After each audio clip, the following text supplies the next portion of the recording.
가장 중요한 거죠. 이게 제가 지주택 누구한테 소개시켜 주라고 그러죠? 지금 머릿속에 가장 미워하는 사람, 진짜 죽으라고 소개시켜 주고 싶은 사람, 너 망했으면 좋겠다. 네, 원수한테 소개시켜 주는 집이 지주택이래요. 맞아요. 근데 저는 좀 다르게 생각하는 게 뭐냐면요. 야, 내가 내 집 사면서 이 집이 어떤 구조로 흘러가는지도 모르고 그냥 덜컥 계약하는 그런 사람들이 저는 더 바보라고 생각을 하는 게, 자, 조합사업은 이게 맞아요. 조합원을 먼저 모집하고 조합원 돈으로 땅을 사고요. 조합원이 인허가를 받아야 돼요. 이 절차를 모르고 여기서 계약하고 공사하고 입주하는지 알고 계약을 했대요. 그게 무슨 말이에요? 내가 살 집, 내 가족들하고 살 집인데 어떻게 이런 절차를, 이게 불법이에요? 이거 합법적인 거예요. 내가 집을 싸게 사기 위해서 조합원들이 모여서 내가 직접 땅 사고 내가 인허가 받으면서 그 비용을 아껴서 조금 더 저렴하게 들어가자라는 생각으로 하는 게 조합 사업인데, 자, 이 사람들은 피해자인 것처럼 얘기를 해요. 물론 잘못 설명을 듣고 한 사람들도 있겠죠. 그러면 여기에서 지금 땅 사고 인허가 받고 공사하는데 통상 5년에서 6년 뒤에 입주를 합니다. 제주도에서 9개가 열렸는데 입주를 거의 다 했어요. 2군데가 터졌는데 어디가 터졌냐면 아라동에서 터졌죠. 근데 아라동에서 왜 터졌을까요? 육지 사람들이 내려와서 이제 사업을 시행을 했는데, 이 사람들이 시행을 할 때 뭐라고 생각했냐면, 첨단에서 보니까 야, 바다도 보이고 한라산도 가깝고 제주 사람들 정말 좋아할 것 같아 여기. 근데 우리가 첨단 가서 사나요? 눈도 안 녹는데, 애조로에서 교통통제하면 걸어 올라가야 되는데 안 가잖아요. 그러니까 조합원 모집이 안 됐어요. 그래서 토지 매입 자체가 안 돼 버리니까 문제가 됐고, 사마지구의 스타벅스 옆에 보면 내리막길에 빌라 단지가 하나 있어요. 그것도 조합이었어요. 근데 입주는 다 했어요. 6년 걸렸거든요. 자, 여기서 조합원 빨리 모집을 했고 땅을 1년 정도 걸려가지고 등기 이전까지 받았고, 그 다음에 인허가 받고 공사 2년까지 하니까 6년 뒤인데, 이 사람들은 그럴 줄 알았으면 안 했겠대요.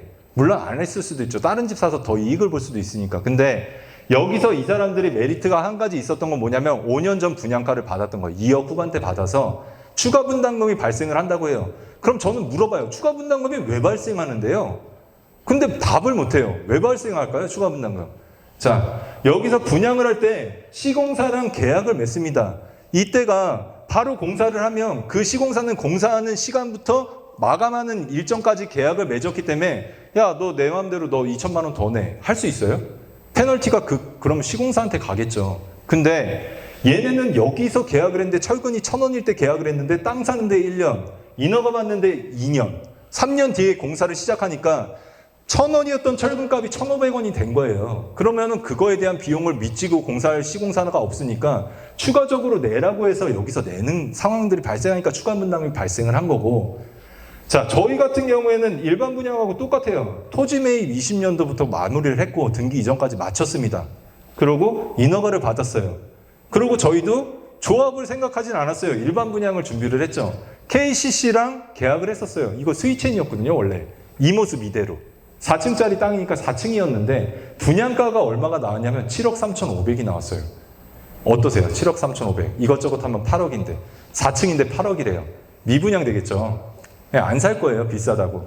근데 미분양이 되면 그 회사가 그냥 망하고 그냥 깔끔하게 끝나면 좋은데, 어떤 문제가 생기냐면, 지금 하기에 효성 해링턴이라고 분양을 했습니다. 425세대. 근데 뉴스 보셨을 거예요. 이거 메인 뉴스에도 떴어요. 전국적으로 되게 유명해졌죠. 425세대가 전체 미분양이 됐어요. 한 세대가 계약됐는데 지금 계약금 반환 소송 중이에요. 그러니까 425세대 중에 425세대가 안 된 거예요. 그러면 그 시행사는 어떻게 될까? 그냥 부도나고 그냥 정리가 되냐? 아니요. 그 시행사 대표는 구속이 됩니다. 왜? 4천억이란 돈을 대주한테 받아왔고요. PF 대출로. 그리고 개인 투자도 받았어요. 180억을. 근데 갚을 수 있나요? 분양이 됐으면 갚고도 돈도 많이 벌었을 텐데, 하기에다가 8억 9천에 분양가를 내니 사겠어요? 8사를? 안 사죠. 안 살 거 아니에요. 노영동에 나와도 살까 말까인데. 그러니까 미분양이 된 거예요. 분양가가 높으면 소비자가 외면을 할 수밖에 없는데, 이게 미분양이 됐으면 똑같이 여기에서 시행을 했던 사람들은 철컹철컹이죠. 네, 돈도 많이 빌렸고 내가 대출도 많이 받았고. 네, 그러니까 이렇게 되면 안 되는 상황이기 때문에 어떻게 바꿨냐? 어떤 미친놈이 내가 땅 사면서 대출 받아서 1년 동안 이자를 10몇 억씩 내고 인허가 받으면서 내 돈 주어가지고 인허가 끝냈는데 이걸 조합원한테 왜 줍니까? 우리 조합원들은요, 조합 자격이 없어요. 조합원이라고 떠들 말도 할 자격이 없어요. 왜? 본인들이 해야 될 일을 본인이 안 했거든요. 그러면 우리가 자선당체라서 이렇게 하고 조합한테 준 게 아니고요. 우리를 위해서 한 거예요. 솔직히. 네, 조합원들을 위해서 한 건 아니에요. 일반 분양을 하려고 했는데 우리가 준비할 때는 경기도 좋았고 건설 경기도 괜찮았는데 5년 동안 사업을 준비하다 보니까 이렇게까지 바닥을 찍을 줄 몰랐거든요. 연쇄부도가 건설 시공사들이 연쇄부도가 날 줄도 몰랐고 이렇게 사람들이 움츠려들 줄 몰랐으니까 이 상황에서 내가 1단지는 그냥 여기서 그냥 조합한테 주는 게 차라리 낫겠다. 내가 이게 미분양돼서 그렇게 인생까지 바뀔 정도면 여기서 그냥 조합한테 주고 내 수익을 가져가지 말자. 이렇게 준비 다 해놓고 일반 분양이랑 똑같은 구조로 조합원한테 주고 그럼 믿지고 장사는 못하죠. 그래서 2단지에서 일반 분양으로 진행을 하면서 우리의 수익을 가져가는 구조로 만든 거예요. 그러면 내가 7개월, 8개월, 9개월 뒤에 일반 분양 세대 1층 가격이 6억 5천대입니다. 그러면 지금 1층이 얼마요? 5억 4,750, 1억이 더 비싸져요. 내가 한 번 생각을 했을 때 근데 사람들이 조합은 계속 안 좋다고 얘기하는데 왜 안 좋다고 얘기를 하냐면 이거밖에 몰라요. 이런 조합은 없어요. 정신 나가지 않고 어떤 시행사가 내가 내 돈 주고 준비해서 조합원한테 사장을 바꿔주는 거거든요. 이렇게는 안 하죠. 이거를 자꾸 갖다가 여기다 대요. 근데 일일이 이런 사람들한테 설명할 필요가 있나요? 베라체도 미친년이라고 했던 사람들한테 쫓아다니면서 아니에요. 이거 되게 가치 있고 나중에 좋아질 거예요. 비싼 집이 될 거야 라고 설명 안 하죠. 그 사람들은 그냥 내가 주관을 갖고 가는 거예요. 내가 이런 구조를 알고 있다면 당연히 선택해야 될 타이밍에 선택을 해야 된다고 저는 판단을 하고 저부터 입주를 하니까.